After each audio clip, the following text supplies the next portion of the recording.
Okay, this is Mr. Walsweer with Mr. Bruno again. Hello, Hey, how you doing, Brian? world. Awesome. Yeah. This is the second part of our. These first two are sort of our tutorials around this whole thing. So we apologize. We know we have like 4 listeners, so we appreciate your patience. That's right. I had a fan actually chase me down on the way in. I think his name is He thought Manugian. he Somebody, did if he you're did out there, buddy, thanks for the support. he did track me down and thought I was the one that went to SLU. And then because his sister goes to SLU right now, and I went to SLU High, not yeah, university. but he There's knew a major he difference. He knew it was a baby Billiken, not the full-on Right. Billiken. But so we're trying to figure out how to do this, and we're getting better. We really are. After that first one, I really felt a little more comfortable with interviewing, and so now Bruno has to get good at interviewing because I'm perfect at it now, and Oh yeah, now for sure. Bruno has to, because like we said, the goal is to start getting people in here, and we're getting topical, like whatever. We're just learning this stuff, like you kids are. So give us a break, and remember the podcast is all about. We had some fans that listened to it on the way down to Gunnison to catch fish. Hey, Yeah, holla. The that's what it's for. It's for when you have really no reception on your radio or whatever. You can just kind of turn to us. The other thing it's for is look, we discussed last time that both of us would have loved to have some teachers and people around our school do a podcast. So anyway, without further ado, Dr. Bruno. let's get right into it, Chris. I think I'm gonna go ahead and follow the chronological line and try to maybe mirror some of the same topics that we talked about with myself last week. But kind of to start, I mean, I think me being from the Midwest, you being from the East Coast, you have a little bit of a different story there. But let's start out with, and don't worry, we'll get into your athletic prowess No, that's sooner not than later. necessary. Let's kind of talk about where are you from and what was the tone of your young. the young Walsweer, I Yeah, think, is young. what everybody's looking for. Is what That's was the young Walsweer like? right. Well, yeah, the young Walsweer was an ass. When did the assery start, really? Because I mean, you can't. I mean, remember Coughlin? No one who listens to this remembers Coughlin, but Coughlin he was actually a huge ass when he was little, and then turned into nice. Yeah, and So he I was feel like you went the opposite. You're probably. I mean, no. ass straight out. This is nice. This is nice. Yeah. Oh, for See, sure. so I mean, if you like, I think I've gotten a lot better in terms of I was just a kid with a massive chip on his shoulder. I don't, blah blah blah family stuff, blah, whatever. In the end, I was kind of a kid with a massive chip on his shoulder, but.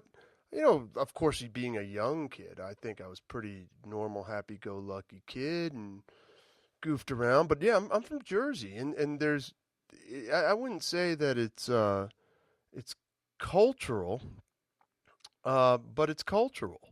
I was going to say it is Yeah, cultural. From everybody that I met from there, it seems to be. everybody from New Jersey is kind of an ass, and I hope I'm not offending people from New Jersey, but that's the reality. I don't think anybody from New Jersey would deny that. A pretty typical Jersey childhood. That's where I come from.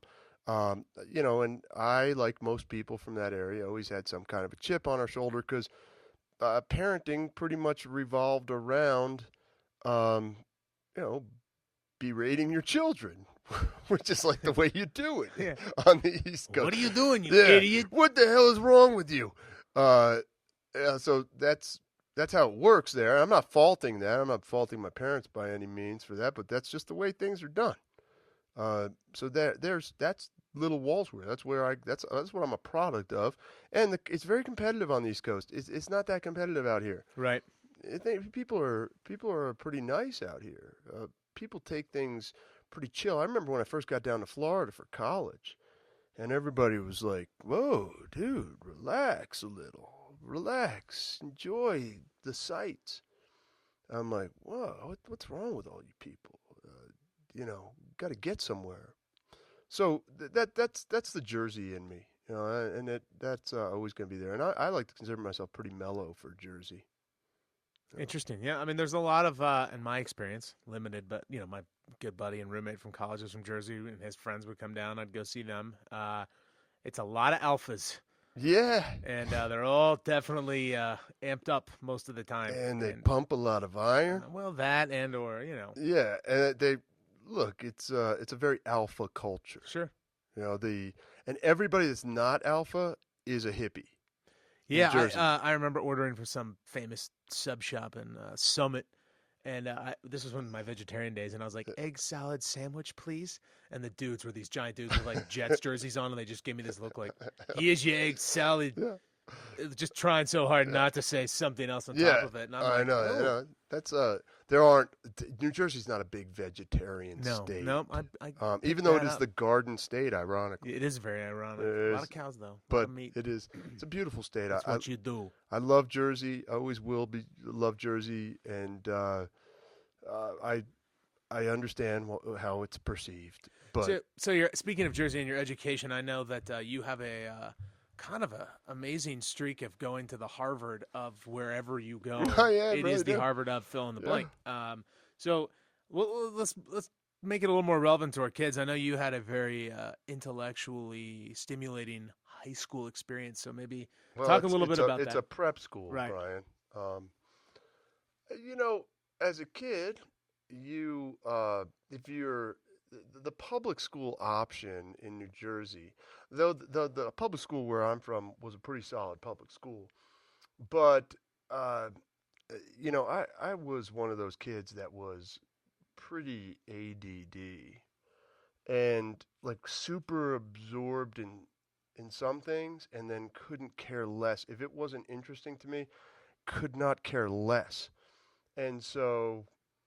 At some point, my parents sent me to a shrink about probably just a multitude of things.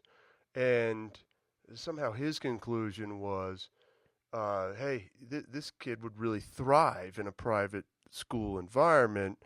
And so my parents embarked on, you know, New Jersey, the prep school process. You know this from St. Louis. St. Louis, so it's kind of easy because there's a ranking. There's SLU and then everybody else. That's very important for everybody to know. Because we do have some DeSmet graduates here who every once in a while get like there's a certain hubris that comes from them, like that. But they need to know right off the bat that that's not. You can't bring SLU. that around here. We know. No, everybody knows. Everybody knows. But with that said, the process is very interesting, and especially for someone like me who was very hard to fit into a particular mold. It was a difficult process, but I tested pretty well, and so I got into a really good prep school. And ironically, that prep school was ranked very high by the Washington Post. It deserves to be. It's not. I think it's gotten a lot better since I left, and I would wager to say that I was one of the worst students ever to get out of there. I mean, in what capacity? Something tells me your grades were all right. My grades were fine. It would be my report card has always looked like, okay, this teacher, C minus. There's this guy has absolutely nothing of any interest to say to me, whereas other teachers, reached inside your head and grabbed your brain and started stimulating your brain. And so I had great prep school teachers, and there were also some not so great prep school teachers. But I'll tell you this, when I got to a prep school, the setup at my prep school, which is Newark Academy, I'm sorry, Newark, for mentioning that I went there. They're listening. I know, and I graduated there. I do apologize, Newark. Yeah. I know that it's probably the shame of the school, but there was a small school with excellent teachers, and so I got a great education because I did have teachers that were really good at stimulating the way I learned, which was very interesting. So I want to go two directions with that. One of them is to delve a little bit into, I know at this time, and really before, but this is where your athletics got serious. And then, was there history? Was that striking a nerve with you then? Was that something that you saw yourself possibly being drawn to in the future, or did that happen later? I'll be honest. First of all, my athletics never got serious.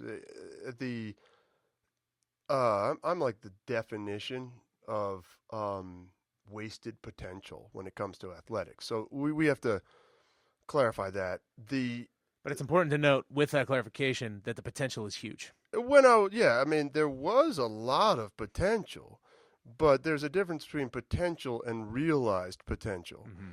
Uh, there were sports that I was extremely good at, but didn't do. Look, I discovered surfing when I was younger, and like everything else was just a distraction. For me, having to go to a soccer practice was a distraction. Having to go to a hockey practice was a distraction. Everything was a distraction. I spent 3 months from catching waves. I'd spend even my choice of college by which to go play for was a I was I'm 20 miles from the beach. I would like literally go and visit colleges based on access to a surfable wave, and that's I don't. It definitely hindered my ability to realize athletic potential. But you know what? I went over to Europe for 2 summers back then in the 80s when you're like 14, 15 years old, and you find out if you're ever going to make it. And they tell you, no, you're going to play college soccer. And at that point, it's like, oh, well, whatever. So it was just, look, man, I was real into other stuff. You and I have talked. We talked about Right. this. I was real into music. I was real into surfing. I was real into things that weren't team sport related. Even as a team sports player, I hated team sports. I loved playing goalie. I loved playing quarterback. That's what I loved about team sports. The positions where, I was in total control, and it's, I'm a control freak. But yeah, it's never like I was like, oh, these team sports are the best thing ever. No, it's just one of those things that you played a bunch of, and then, you got reasonably good at them, and then, but the great athlete at this place is Woodley. The guy played in the freaking NHL. That's very true. Yeah, Factually correct. Yeah, I mean, like, that's a totally different ball game. This is the rest of it's all semantics. It's like, oh, well, great, this school, that school, but man, that dude's played in the freaking NHL. Very true. And so it's laughable for me to even kind of talk about athletic achievements of my youth. Currently, however, Uh, we'll just stay on the sports line. I'm going to go right back into the 80s in New York in a minute, but that's going to be for a different reason. Don't worry, it's a good reason. Okay, sure. Currently, I'm doing pretty well. I mean, it's a solo sport, cycling, and I do that nonstop, and I don't have to. There's team elements, but in the end, it's something that it's just like being a goalie. You're in your own head. I just like being in my own head. That's what I like doing. Anything athletic, I like being the decision maker. I like being responsible for anything I do, and I don't like anybody telling me what to do. It's a coaching thing. I can't stand it, and for our many listeners, as a coach, I was probably terrible. Coach, coach guy. I'm not good with the cliches and stuff. It's just rough, but. Yeah, the bike is something that I've done very well at since I was young, and it was a perfect sport. And ironically, I picked it up to train in the off season for soccer, and myself and a bunch of other lifeguards, and that kind of from that point forward, I loved it, and to the point where I was willing to. It surpassed surfing, and I actually moved out to Boulder to try and make it in the big time. So that was the move to Colorado was cycle based. Oh, 100%. I didn't know that. 100% bike based. Interesting. I was coming out to that's Boulder. where you're supposed to be, right? Yeah, because I'm in Florida, and I'm riding for a professional team down there, and then Team Sweat. That sounds like a gross place to ride. Yeah, it was. Well, you down there, you get sweat from the dude in front of you, off his body into your. That would be it's really humid. It's rough, man, down there. But every summer, you get out of Florida, and I would come out here and race with the guys out here because this is where it is.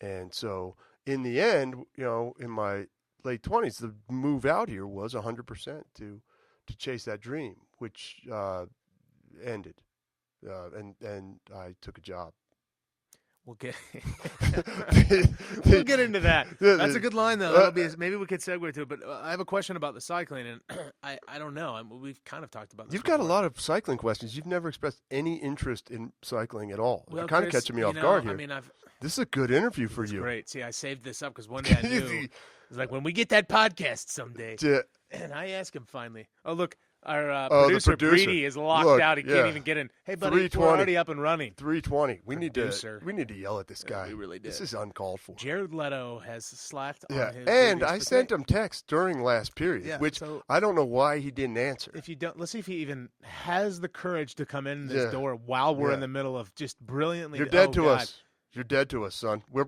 our own producers now. We really are. Anyway, that's kind of one of those weird jobs where you think, like, do we really need this? Everything functions without it. Producer. Yeah, we do. Well, because when we screw up, and then Bratwurst and Jared Leto are there for us. They are. So in cycling, and I feel this personally, and this is I'm projecting onto you, Chris, but I would imagine that your mind is very active. Do you find that cycling helps calm you down and take some of that tension of life away, or is it a different reason? Oh, it's the greatest thing in the world for that. You've hit it right on the head. You've done your research, Mr. Bruno. I'm right now. I'm ashamed how little research I did. But yeah, I mean, it's 4 or 5 hours of meditation, and the suffering, is just so therapeutic.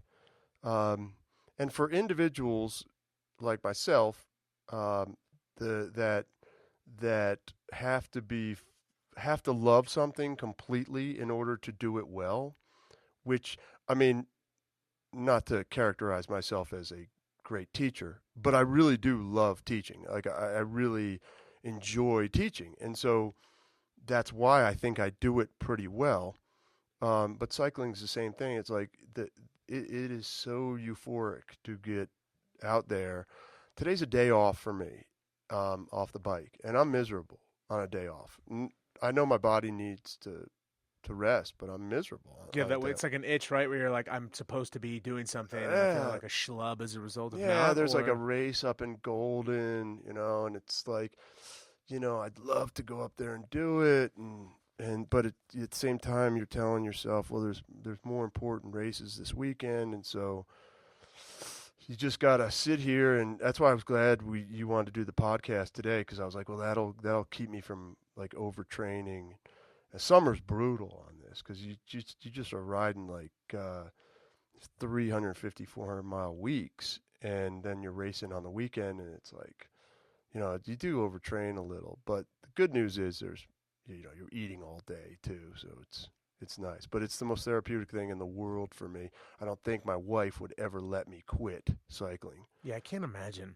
Me? I do remember during soccer season when you were the head coach that there was, I think, less cycling as a result of soccer, and there was some moods that showed up. Just cranky. Poor kids. I was always excited when the season ended.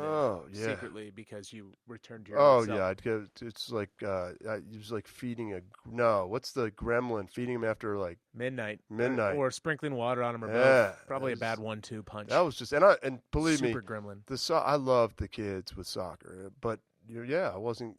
But we would kind of try and work out with them, and we did a lot of that. We'd get like really good workouts with the boys and play a lot, and because Wolf you see him he's always wanting to get into games too. Well, you kind of have to. I mean, there's a lot of coaching is the other full-time job you do, especially if you're the head coach of a varsity sport. So it's not, if you're teaching a full schedule and then you go to coaching, by the time you're done with your day, you've mentally used every possible ounce of energy you can. And then that's when the emails start. That's when the ordering issues begin. And you're just taxed on it. It is. I mean, it's too much for anybody. You're going home to talk to the one rep or another about this. And, Coach Wolf just pulled off a Jesuit Classic, which I've planned Jesuit Classics. And that's just, you're like a wedding planner. That's a wedding. And wedding planners get $20,000. The coach doesn't get $1 extra and has to plan this entire gig. And you love doing it. It's your program, but you have to, for me, coaching, I have to be able to play the game with the kids. You would run with the kids. I'm starting this mountain bike team up, and I'm definitely going to be riding with the kids. For me, I have to be an active part of the process, so I can dive into it. That's why coaching soccer was good for a long time because even though you would get cranky because you wouldn't get those crazy workouts, you still were playing with the kids, and there's something so awesome about even last year.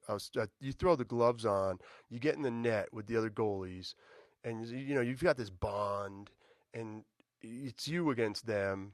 Every goalie in the world knows it's you against them. Every goalie that's listening knows that it's you and your other goalies against everybody else, and that feeling's awesome, and it's great. So I loved my time coaching, but it was stressful.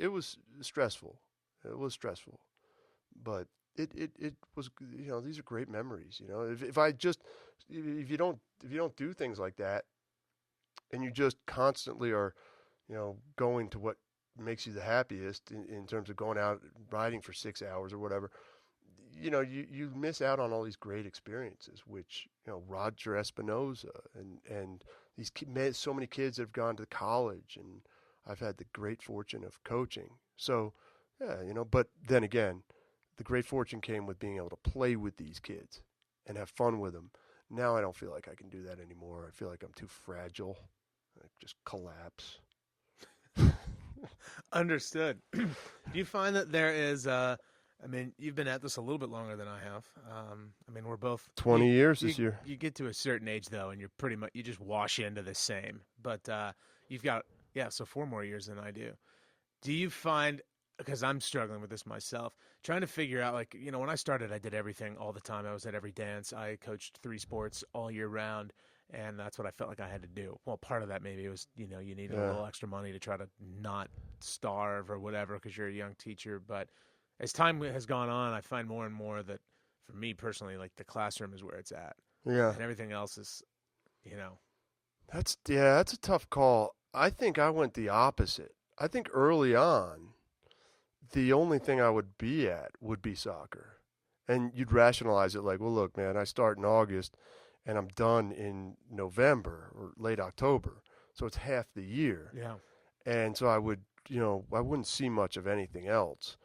And now, I think since the little guy, Marco, was born, I feel like Butters. Yeah, Butters. He's listening, I'm sure. I feel like now, certainly with him and his love of lax and lax brodom. Which is, we'll get to that. Yeah, but certainly that, like, we see a lot of lacrosse games. He loves watching football games, so we get to a couple, 3, 4 football games. And but the one thing is, I lived in Boulder from 96 to 2008. Yeah. So, realistically, to coach down here, to be here till 10 o'clock on game nights, and then drive like an hour back at rush hour, it was very difficult to get down here. Now I live by DU, and so it's not that bad. It's so maybe that's why I'm starting to really enjoy other coaches' product. Because I spent so much time watching my own product and being nervous about my own product, and nervous for those kids. And so now it's much more relaxing because it's all about entertaining my son, and he loves Regis, and so he loves Regis lacrosse and football and this, that, and the other thing. So I imagine I'll be up here a lot. So there. So time has kind of come back, but I mean, now obviously it's for your son. Yeah, I guess it's pragmatic in that, by bringing my kid up here, I really start to enjoy it. But it's hard to get motivated to get in the car and shoot up here for a football game. But when your kid's telling you to, and you get up here, you're like, it was really fun. First soccer game of the year. He's like, let's go see the first soccer game. It's like, well, all right, let's drive back to Regis. Yeah, okay. That's fine. I was really happy once we got here, but like the kid kind of drives the thing the whole way. You sort of forget when you're in high school how when you're a little kid, high school kids are badasses, and their sports are. It's the closest thing you can get to the. I mean, the NFL and all that stuff is so far away from you, you can't even really process it. But I remember showing up at like SLU or some of the other schools that I was thinking of going to when I was a little kid, and just thinking like, this is where it's at. These guys are heroes. So that's got to be a fun experience to see. To this day, Butch Woolfolk, the Westfield running back who went on to set a number of records at the University of Michigan, we all knew him. He was a high school kid in my town, a little town outside Newark, but that guy still, that guy's a legend. I forget. But Knobloch's dad, wasn't he? Knobloch, that's it. Knobloch, the Knoblochs. That I grew up with the legend of the Knoblochs. The Lax players know Knobloch. Chuck, was it Chuck? Is that I forget? I think his dad is. Yeah, no, because I that's the name I'm thinking of from. There was Casey and Chuck from when I was in high school, and like they were legendary. Like, oh, no one will ever play lacrosse like the Knoblochs. No, it's like Big Bill Bronski. So the Knoblochs, and one of my best friend's dad was the head coach of the football team in our town, and so we got to know all of these guys. But you're right, man. They were like larger than life. And yesterday, my kid and I are throwing the football out front, and Christian O'Dwyer, remember him? Oh yeah. Yeah, Christian lives in my neighborhood now. I didn't know. Walks by with his wife and kids, and wait, what? Yeah, how old is he? I don't know. He looks like 30. I don't know. I don't know how old I am anymore. I don't either. I thought he was younger than that. No, but then again, our kids are much more successful faster than we. Yeah, they do. They do get. I mean, I'll be 50 and living in a studio apartment on Colfax. And they're going to be in Wash Park. Yeah, and they'll be my doctor. Yeah, exactly. He's 2 blocks away from me. Here he comes walking around. Looks much better than I do. I'm out there, my usual pair of lacrosse shorts, Uggs. Yeah, he does the Uggs, right? And smelly Uggs. And a T-shirt, a white T-shirt that's like too small because I have to wear it under a shirt, like a dress shirt. Understand. And so I look just pathetic. Favorite thing to do. Throwing the football with my kid, and this gentleman comes up to me, and he's like, "Hey, Mr. Walsweer." And I'm like, "Yeah." And then I kind of recognized it was O'Dwyer. And at that point I told my son, right away, you should have seen how good this kid was at football. Remember what a meat stick Christian was? He was awesome. But he was a cheer. He's one of the sweetheart ones. Oh, they are all sweethearts. Yeah. Benjamin was another one. Oh, Benjamin. The same year, right? I want to say those guys. That was a big team we had then. They were awesome, that crew. We have a good, I can't remember a really bad crew of football players. You'd have to go back to Dawkins' years where the kids were just, But Dawkins years. Yeah, late recently, man, all the football kids are pretty funny kids. Yeah. But you're right, Benjamin and that was Dwyer, Ottenbright and Fagella. That crew was. I'm sure they're listening too. Yeah, those are some of my favorites. They are awesome, and that's that was a great crew. I think that's where we started to really tease football players. Was that crew because the teasing, if you remember, was Lofness. You're right. Because that was the first time they started doing bad, and so you and I just decided to amp up. Yeah, but they didn't know. That was the problem. Yeah, they weren't doing well, but they were making fun of every other sport. Yeah, and so. That was a bring him down in size, but the real fun messing with football players was those Benjamin years. Oh yeah, that crew, Ottenbright, and all, those guys never took themselves too seriously. No, and they were smart enough to know that we weren't serious because you and I actually were on the sideline for some of those games. Yeah, with holding their fanny packs for them, which sounds weird over the radio, I imagine, but that was a trend that's a little dated. We had a fanny pack club. We did, and it got outlawed. I thought it was perfectly utilitarian. It was merchandise. It was nice carrier. having mints, in a pinch that you could just. I could use one right now out of your fanny pack. Maybe we could bring pencils. Those back. No, they're not coming back. Yeah, that's true. Well, you never know. Ankle socks, they made it. They did. The fanny pack will never be back. All right, so obviously you move out to Boulder for cycling, and I remember at one point you telling me a funny story about applying at Regis. So maybe you should just kind of give us a little preview into what that was like. I didn't really plan on working when I got out here. Work was kind of I had done part-time that became full-time in Florida teaching high school. And I went through the whole process to get my teaching stuff through Central Florida and Florida. And so, but cycling was kind of the priority.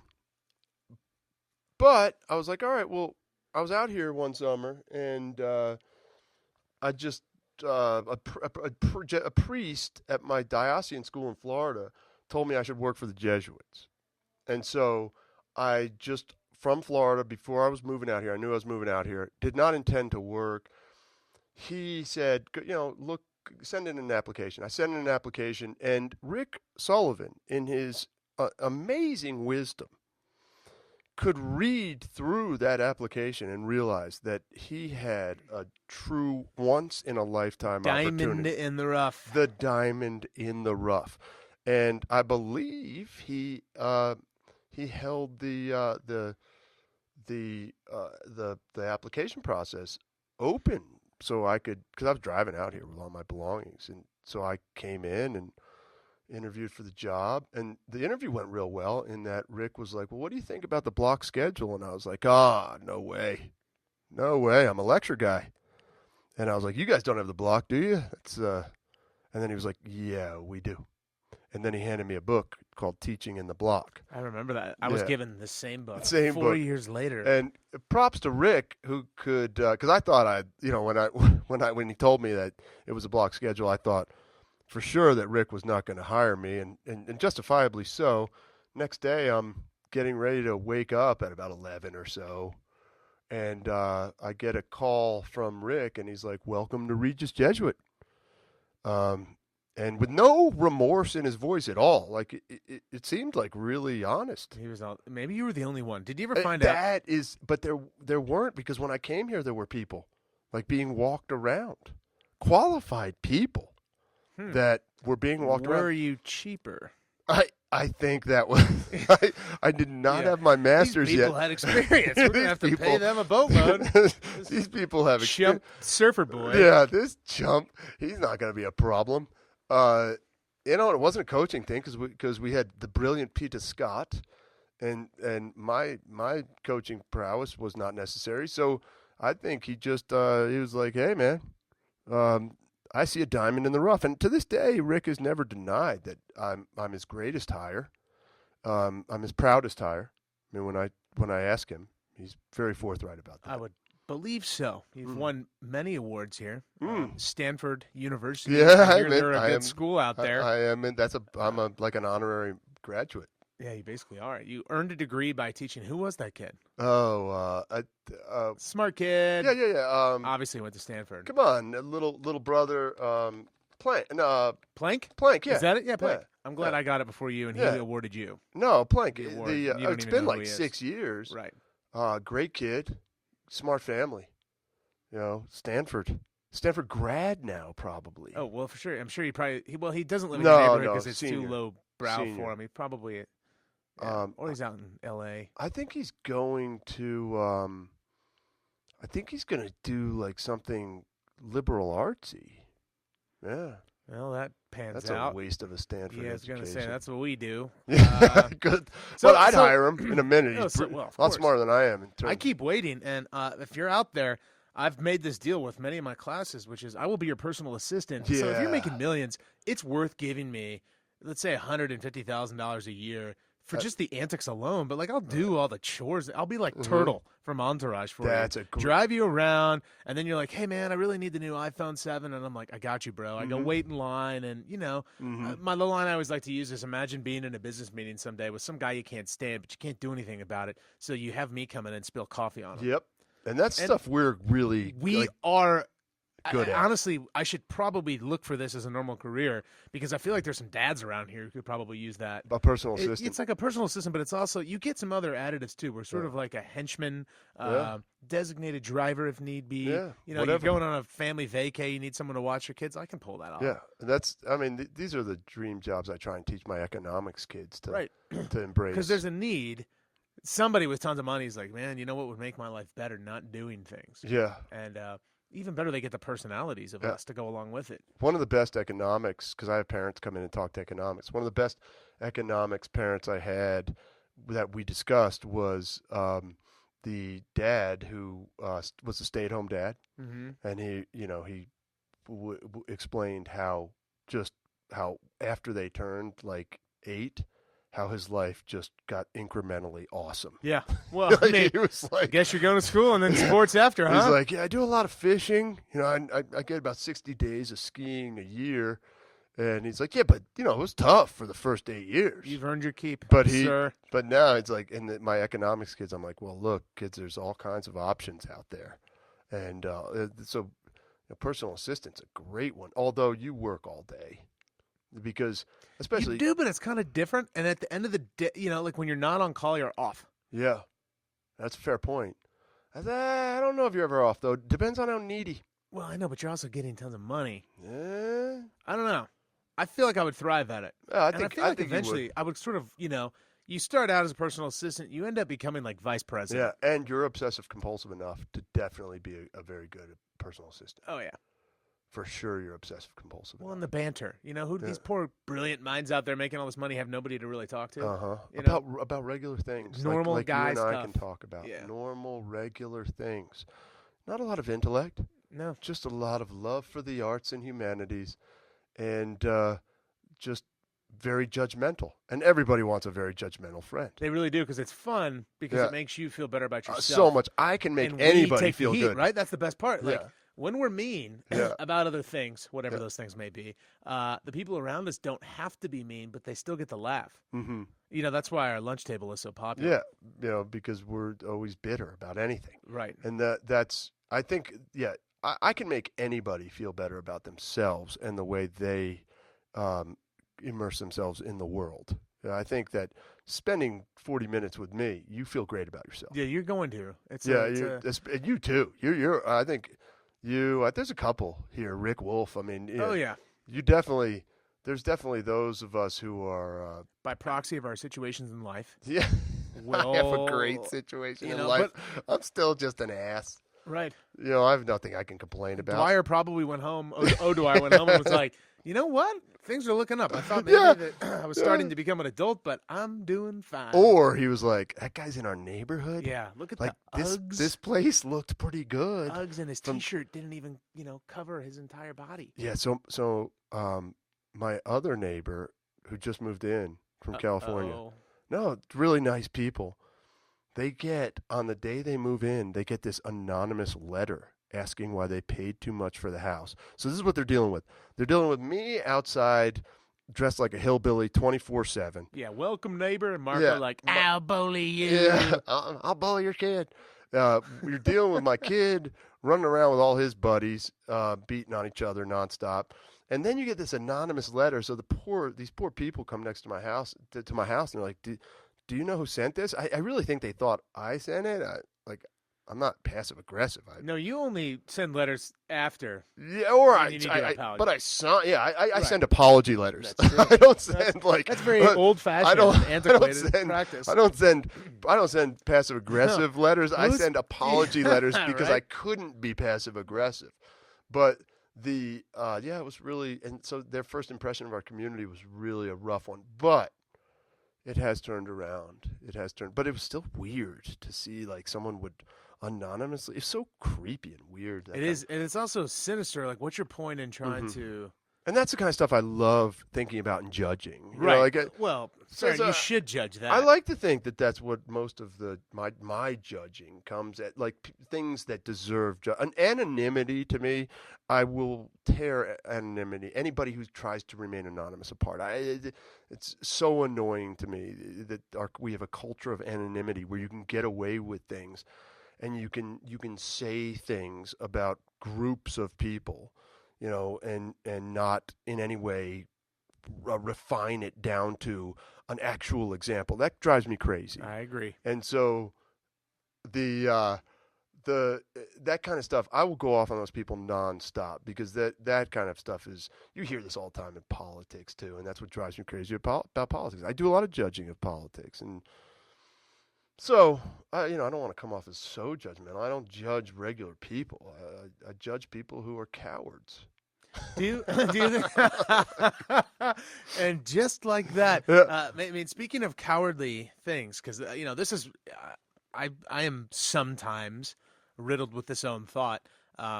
If I, don't think about the answer, starting a teaching career best move you've ever made, or are you sitting there sometimes thinking, man, I should have probably done something else? No, best move I ever made. That's not even up for debate. My parents hooked me up with a job. First of all, I traveled the world for like 2 years after 6 years at college or Quick whatever. rundown. Where are we going? Where are we traveling? Finished my college in Vail, and skied The Harvard of the mountain range. Harvard of the mountain range, cost wise. Skied that whole time, and bar backed. Skied and bar backed. Best gig ever. Was there in 90, 89, 90. My buddy gave me a call. He had relocated down to the U.S. Virgin Islands, and he was down there surfing, and he was using it as a central location and bouncing all over. So he talked me into going down there. I went down there for a while, and that was awesome. Bar backed, this, that, and the other thing. Down there, made a lot. We had, it was rough down there, man. Were these the Jimmy Buffett years? Yeah, not really Jimmy Buffett years. I wasn't listening to any Jimmy Buffett. No, now, but the you surf, met him. Yeah, got to meet him on a surf trip. That's what I'm talking about. No, that was college. Ah. That was college. That was the Bahamas, in Abaco.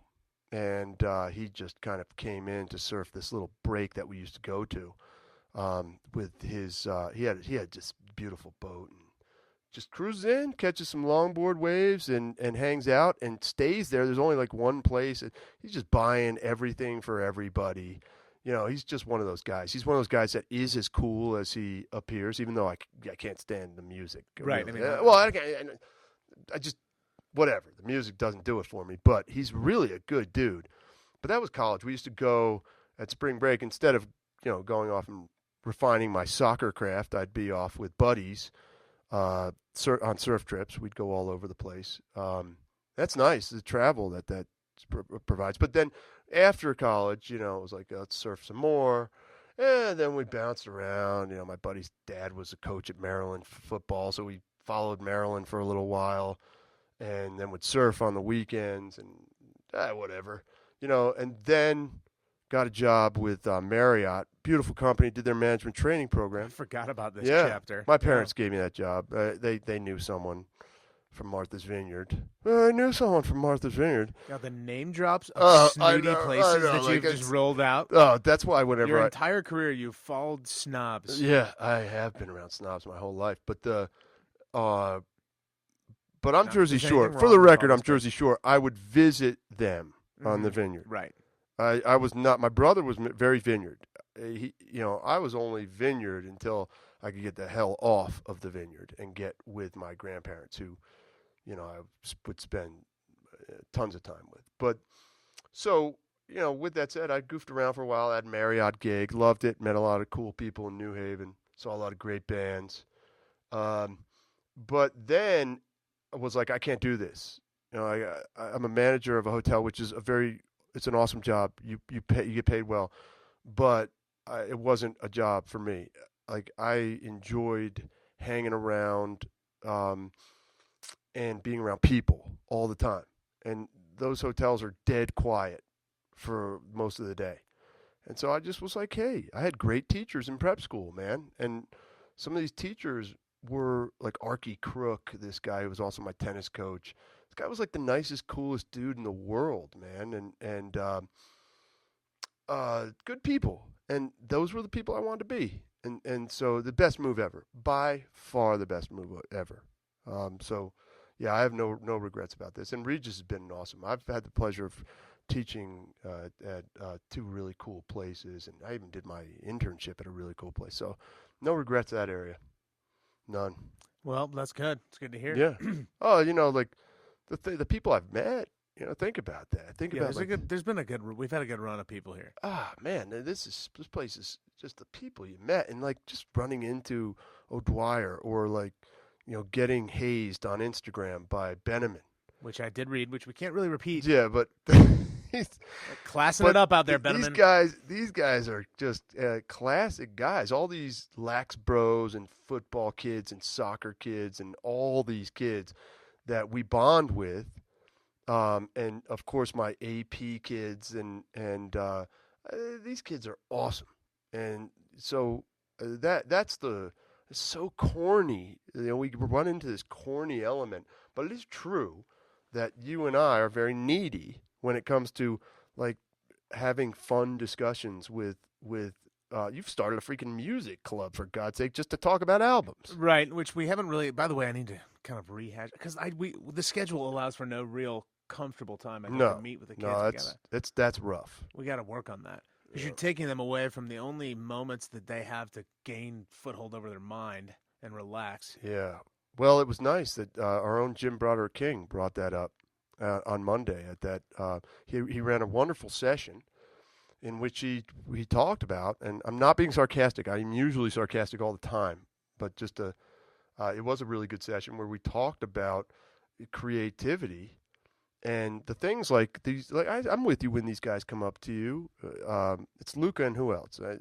Well, I mean, it's also Parker Yeah. and Dodge and Feehan. And some these of guys that want, crew. and like I'm there when you guys are talking music, and I've had conversations with Luca about music. I've had conversations with a bunch of my kids I have an about. email from Luca right now with 10 things I'm supposed to listen Yeah, to. and you talk to like I think I was talking. I forget who I was. I'm sorry if I forget who I was talking to, but the other day about like Joy Division and New Order. That was probably Luca. Well, Yeah. maybe not. And some of these guys are like, one of them was like, my dad was into this, like the Bauhaus stuff. 'Cause Yeah. I'm like, oh yeah, go back to Bauhaus and Peter Murphy, and like this is our passion. And so there's, this is the kind of thing that kids like that, and the guitar club kids, and that I'm really struggling to get out. It's just Marco kind of in there playing bass, and who's awesome, but we aren't at where we need to be. But last year when we were going outside and we're all talking about music with Chris and that stuff is really awesome to me. That's such a great part of this job. Talking about literature with my fellow faculty, like Sure. that's awesome. This is the kind of thing that I really enjoy. And JBK did a great job asking teachers, is there enough of this going on here at Regis? And I think that it was pretty unanimous. It does go on, but could we make it go on? Could we encourage that with scheduling? Maybe. I'm with you, JBK. Your idea, which I won't. I'm with say, you in Rockland. Yeah, I'm definitely with JBK on I his am. perspective on this. I think we could do maybe even a podcast because it comes up in my class on occasion. We were talking about Steinbeck and mass thinking. It's very apparent where the holes in education are and what's not working, and yet the way that we fix them is to kind of shuffle the deck and then re-deal the same cards out in a different way. And no, it's very hard to be courageous to move in a direction that makes more sense. But I think we're byproducts of my mind works best when I have a little bit of open space and I'm like, Gatsby, what could I do to make this different? If I'm pressed for time, or if I'm filling in the bubble, so to speak, of thinking about, okay, well, these are the terms that people typically talk about, then my mind gets boxed in and there's nowhere to run. And the kids get the boxed in. They get the bubbles all the time. And you really kind of want to sometimes take the foot off the gas and just see what happens with exploring maybe their own interest in things. But, I mean, that's college pressure. There's a lot.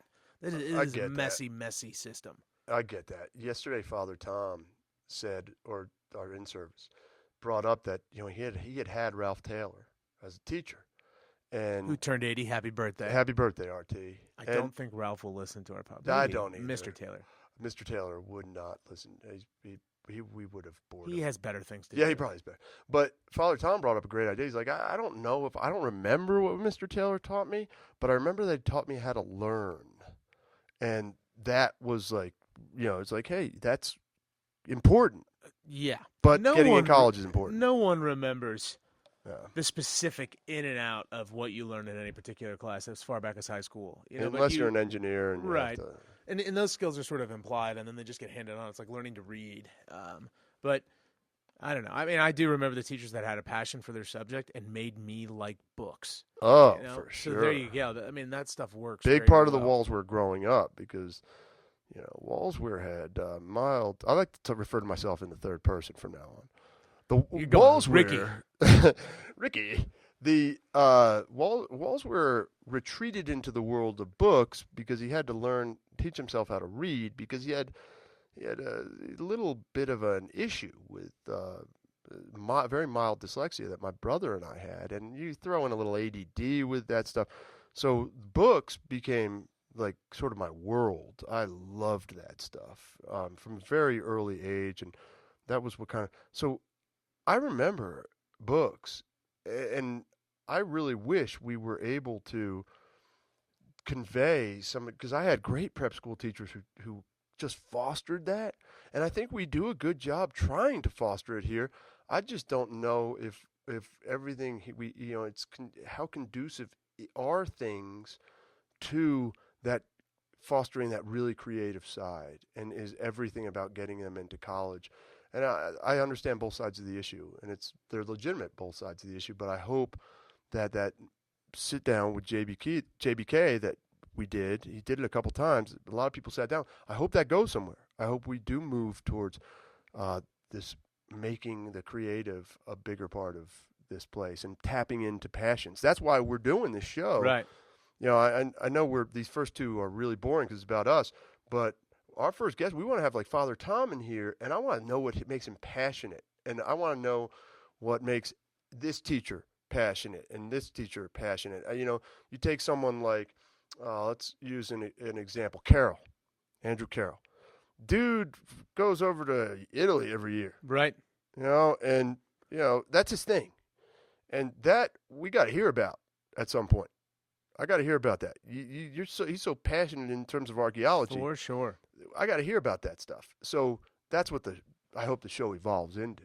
I think we'll get some people on here for you kids. I think at the same time too, we want maybe to explore on occasion some of the issues that you and I go off on in a way that might be more, I don't know if it's entertaining, but something tells me that's what they want. Yeah, I think we'll be moving in that direction of, hey, let's talk about some things. Yeah, and for the future, no one that we're interviewing even knows that this is happening yet, probably, but they best come prepared, because I'm not going to ask easy questions. No, there's a waiver.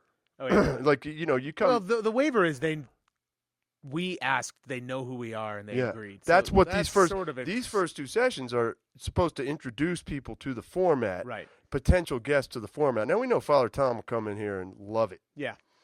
The man does not back down. No, look, man, he'll share his passions. He'll share his stories, his personal stories with you. The Ralph Taylors, the Father Toms, no problem. But it is important for people to understand that we're doing this podcast to get deeper into the, what really makes you tick? What is it that when this kid takes a look at, this teacher, what do they see? Do they see a teacher that is running from classroom to classroom, or do they see a teacher who's got real passions for X, Y, Z? And you and I it's good. Our passions are pretty well out there. Yep. But I think there's a lot of people here that just, it's not there yet. And I think it'd be great if these kids could have that. And so that's what the whole purpose is. To be continued. Yeah. Hopefully next week, I think we'll be back at you. Yeah, we got to pursue, we're going to pursue the music stuff, some of the stuff that's Brian and my passion. There'll be a lot of music stuff. There'll be a lot of art stuff. There'll be a lot of sports stuff. So thank you for your patience with these first two, where Brian and I are kind of learning how to get to know each other. And from now on, I feel pretty comfortable that the two of us can kind of move forward and do a reasonable podcast. And thanks for your support. Continue to pass it. I don't even know how to find it. I've heard it's on YouTube. Yeah, it's somewhere. I think the kids were telling me if you type in Bruno Walsweer, maybe just that alone on YouTube. Although one kid did it in my class the other day and said that there was a Bruno and Walsweer group that do train videos. So it's good to see that we're in good company. It's Bruno and Walsweer. Yeah. That guy's some train. Them trains. The train show.